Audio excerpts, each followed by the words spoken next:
Olá pessoal, que bom mais uma vez nós estamos aqui refletindo sobre a palavra de Deus. Eu gostaria de refletir em cima de um verso que para mim é maravilhoso, que está no capítulo 10 de Marcos, e o versículo é do versículo 24, né? E a gente vai refletir aqui do versículo 24 até a gente ver onde é que vai dar. Esse capítulo e esse versículo, ele é muito importante, porque ele mostra para nós qual é a nossa parte, né? Qual a parte que cabe a nós na questão da salvação. Porque muitas das vezes a gente acha que a salvação ela é integralmente dependente somente do Senhor. Mas todos nós sabemos que o Senhor ele já fez a parte que cabia a Ele, e Ele ainda está fazendo a parte que Ele vê, né? Que Ele sabe que é cabível a Ele. Mas Ele também deixou a parte que era nossa, né? Que era o nosso dever.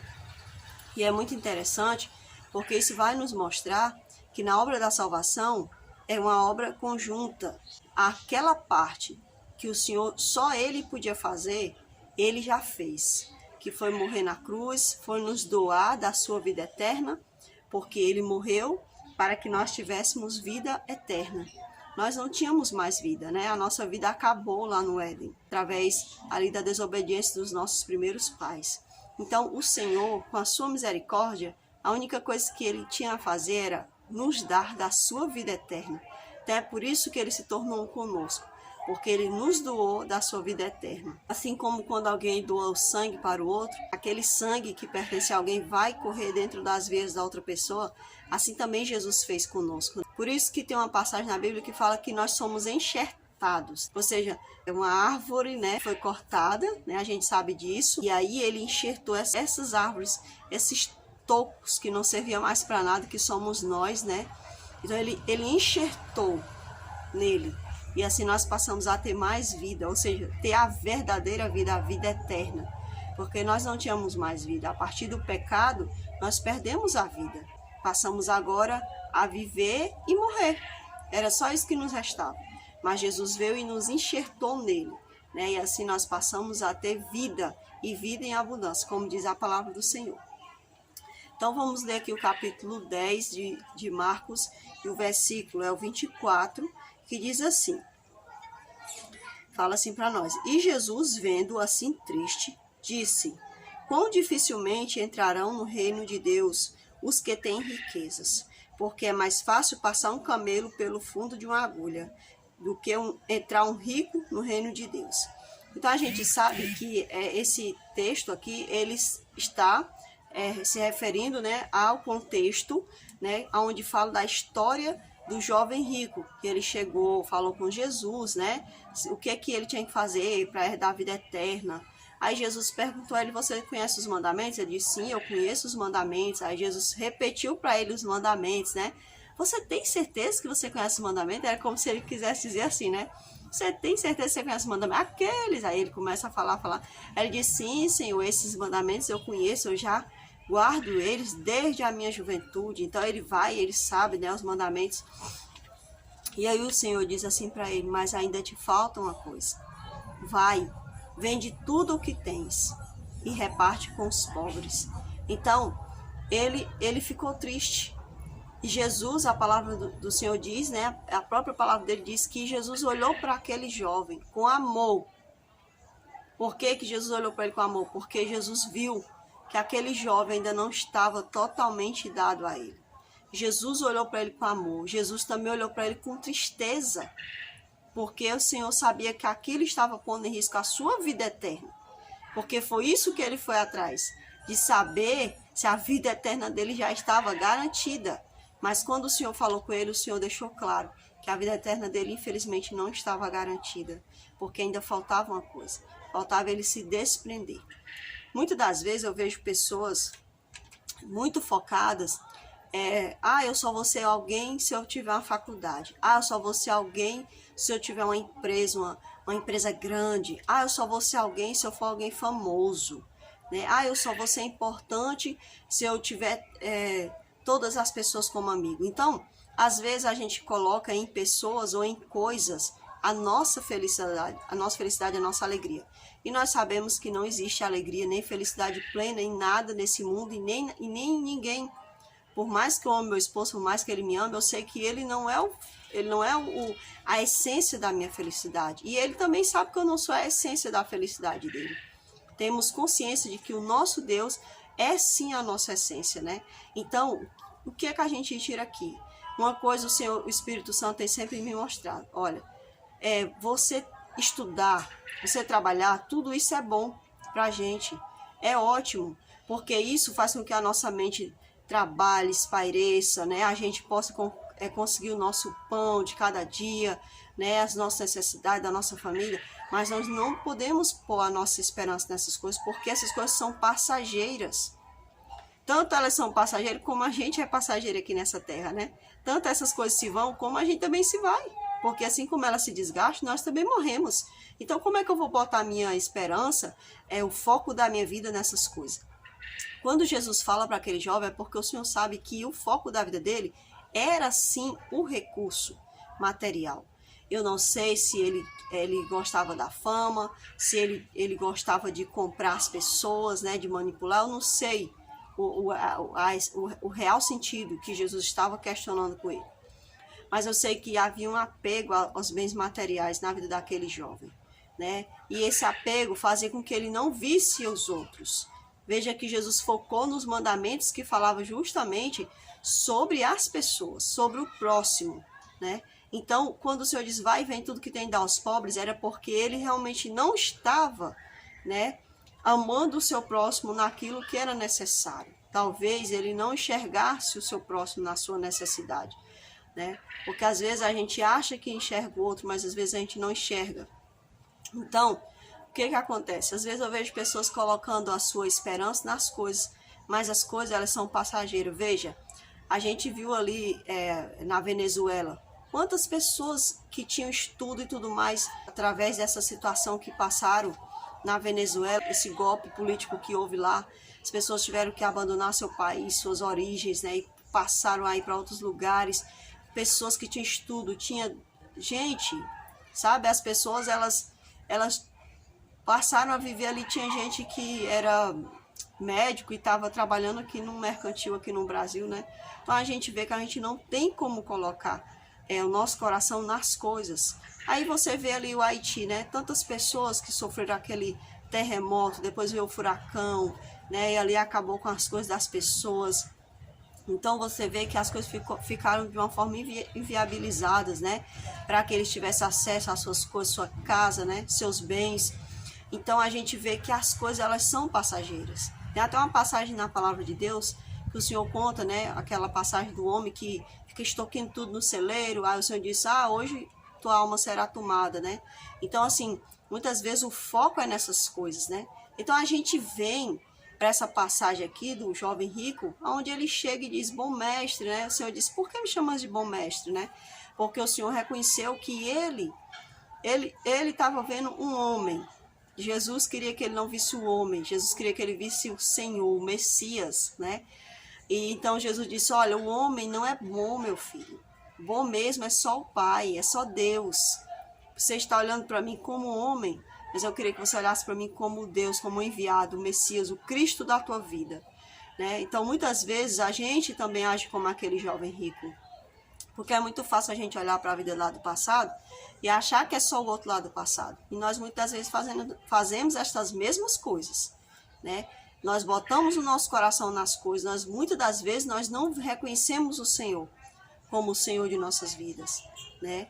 Muitas das vezes, ao invés de a gente buscar o Senhor com sinceridade de coração, às vezes a gente magoa a Deus, machuca a Deus, né? Então, o Senhor, ele vai conversar ali com os discípulos, né? E aos discípulos, Senhor, quem será capaz de herdar no reino dos céus, né? Porque o Senhor diz assim, dificilmente um rico entrará no reino dos céus. Por quê? Porque muitas das vezes o rico, ele acha que por ele ter riquezas, por exemplo, a gente vê ali na história dos reis da Inglaterra, né? O rei lá, o pai da rainha Elizabeth, né?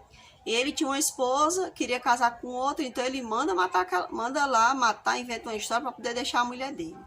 Então o que a gente percebe, pessoal, nisso? A gente percebe que às vezes o ter algo faz com que o coração do homem ache que ele seja Deus. Então é por isso que o Senhor sempre está alertando a gente, para que a gente veja que nós não somos Deus. Veja que Satanás colocou isso no coração lá de Eva, lá no Éden, e isso está dentro de nós até hoje. Muitas vezes esse negócio de querer se achar. Então o Senhor apontou que as riquezas, muitas das vezes, faz com que o homem se ache, né? O homem ache que ele pode alguma coisa, que ele pode fazer alguma coisa. Então, isso se torna um perigo. Isso é um perigo na vida das pessoas. Que às vezes a pessoa, devolve até dízimo, né? Pratica ali as coisas da igreja, mas muitas vezes seu coração não é doado a Deus. Porque ele acha que o que ele tem, ele pode dar para a igreja, né? Pode dar para a denominação, mas seu coraçãozinho não está doado para Deus. Então a riqueza, ela vai se tornar um perigo nisso daí. Lembra-se das indulgências que eram cobradas, as pessoas pagavam para pecar, né? Então isso é um perigo, isso é um risco muito grande. Então é aí que a gente vê que a gente tem que tomar bastante cuidado, né? Temos que tomar bastante cuidado quanto a isso. Não é pecado a gente ter riqueza. Não é pecado. A Bíblia não vai dizer isso para nós, gente. Não existe isso. Não é pecado a gente ter as coisas, ter um carro, ter uma casa boa, poder suprir nossas necessidades. Não existe pecado nisso. Pecado é quando a pessoa ela passa a focar demais numa coisa que Jesus falou de menos, né? Como diz o pastor Robson Aleixo, né? Quando você passa a focar numa coisa que Jesus falou menos, aí isso sim é pecado, né? Mas o Senhor deu a vida a gente, foi para que a gente vivesse bem, né? Mas a partir do momento em que eu passo a focar naquilo, né? Só aquilo que é o foco da minha vida, aí se tornar algo perigoso, né? Então, pessoal, Jesus ele vai falar agora sobre o camelo, né? Ele diz assim, é mais fácil, né? Porque é mais fácil passar um camelo pelo fundo de uma agulha, né? Do que entrar um rico no reino de Deus. Então, quando eu entrei na igreja, as pessoas elas achavam, né? Que o camelo era realmente um animal que ia passar pelo fundo da agulha de costura, né? Mas depois, com o conhecimento, muitas pessoas foram mudando, né? Aí outro uma vez disse que a agulha era uma espécie de uma cancela que o camelo passava. Mas aí depois eu vi outra explicação, né? Eu entendi que a agulha, lá em Israel tem uma porta, né? Tinha uma porta grande, né? Que isso era do tempo antigo, né? Mas ainda existe, isso ainda hoje lá, né? Essa porta, né? No caso, né? Ela mostrou lá. Não sei se abre e se fecha, eu não sei. Só sei que a pessoa mostrou lá, né? Então ela mostrou essa porta, aí eu fui entender, né? E eu fui entender mais do que aquela pessoa mostrou um fato histórico. E eu entendi também o que Jesus queria falar no aspecto espiritual. Então a gente vê que lá tem uma porta grande por onde passavam os mercadores com seus camelos. Mas para que esses mercadores e esses camelos passassem, tinha um horário determinado para que eles passassem.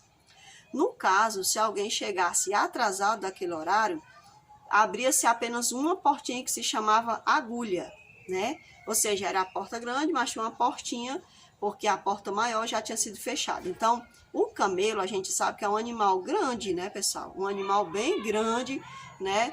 Bem, né? Rechonchudinho, né? E aí o camelo, por si só, ele já é, né, exagerado. E agora imagine um camelo cheio de coisa em cima, né? Cheio de bolsa, de saco, né? Dos fardos, né? Digamos assim, dos mercadores. Então, o que acontece? As pessoas tinham que pegar o camelo, tirar as mercadorias de cima do camelo, para que o camelo, então, passasse na agulha, que era a porta menor, né? Então, o que acontece é isso. Então, Jesus disse, é muito mais fácil o camelo passar na agulha, né? Pelo fundo da agulha, do que um rico entrar no reino dos céus. Por quê? O camelo é um animal. O camelo ele ia esperar que alguém tirasse as coisas das suas costas, né? As mercadorias, os seus fardos. E aí ele passava tranquilamente, ele se abaixava para passar de uma certa forma, por ele ser um animal grande, né? Então, Jesus explicou, e quem é um bom entendedor, as pessoas diz o ditado, né? Para um bom entendedor, meia palavra basta, né? Então, Jesus, ele queria dizer o que para nós? Ora, Se o camelo, né, chega atrasado e tem que ser tirado os seus fardos, ele permite que sejam tirados os seus fardos, para que ele possa entrar. Então, por que que Jesus ele não deixou isso aqui para nós, mas o Senhor, ele espera que a gente use nossa cabeça para refletir. Porque às vezes a gente fica esperando que Deus fale tudo mastigado, mas ele quer que a gente use nossos neurônios, né? Que foi para isso que ele colocou na nossa cabeça, né? Então, ele quer que a gente entenda que eu, né, muitas das vezes não faço esforço para entrar no reino dos céus. Que nem o jovem, ele não quis fazer o esforço para entrar no reino dos céus. O Senhor disse para ele o que é que ele ia, o que ele tinha que fazer para entrar no reino dos céus. O Senhor disse, só uma coisa te falta. É isso, filho. É esse fardo. Tira esse fardo das suas costas, você vai passar pela porta, né? E para passar pela porta, filho, você tem que baixar. Então, muitas das vezes nós não queremos baixar, né? Nós não queremos tirar os fardos das nossas costas, não queremos nos humilhar.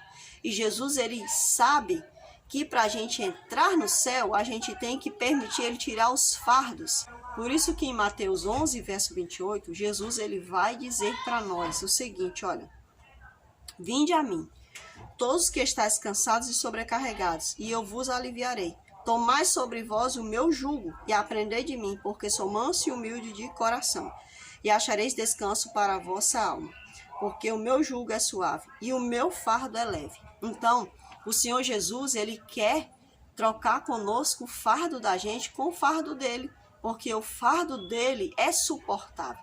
Veja que o nosso fardo que a gente faz e que o pecado trouxe sobre nós é pesado, mas ele está disposto a trocar conosco o fardo que não é dele, né? Que não cabe a ele. Então, Jesus, ele está falando para nós o seguinte, nós temos que aprender a ser como o camelinho. Veja, o camelo, ele é capaz, né, de aceitar que tire o seu fardo, ele é capaz de abaixar para passar pela porta. E o que que nos falta? Nos falta isso, nos falta a gente ter a humildade de aceitar que Jesus tire de sobre nós o nosso fardo, né? E ajuste em nós o seu jugo muitas das vezes, e que nós também possamos ser humildes para aceitar de Jesus o que ele sabe que é o melhor para nós, como ele disse para o jovem, uma coisa te basta. Então ele também sabe aliás, uma coisa te falta, e ele sabe o que me falta, ele sabe o que falta para você e eu entrarmos no reino dos céus.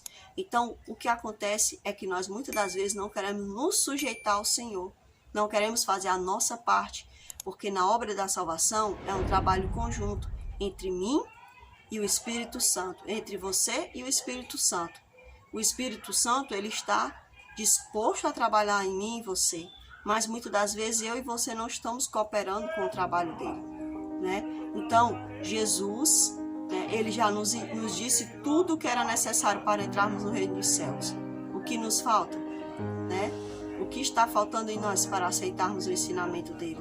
Então, pessoal, que nós possamos refletir nessa passagem que eu aprendi muito, né? Eu entendi que o Senhor disse que o camelo, ele se sujeita, quanto que muitas das vezes nós não queremos nos sujeitar a Deus. Eu mesma, Deus sempre me mostrou muitos sonhos, e eu não tenho vergonha de dizer que o Senhor me mostrou muitos sonhos aonde, muitas das vezes, ele me mostrava uma portinha pequenininha, às vezes no chão, às vezes na parede, e eu tinha que passar pelo aquele buraco, pelaquela portinha, e muitas das vezes eu estava com a bolsa, estava com bolsas, e ele dizia, não dá para passar por aí com essas bolsas não, te desarma dessas bolsas, né? Então, eu entendia que Deus estava querendo dizer que eu tinha que tirar de mim certas coisas, né? E eu tenho que perguntar para Ele sempre, Senhor, o que está faltando em mim, né? Eu e você temos que fazer essa obra, de sempre perguntar ao Senhor o que me falta, Senhor. Então, que eu e você possamos refletir nessa palavra e que nós possamos ser abençoados pela graça de Jesus Cristo. Deus te abençoe. Amém.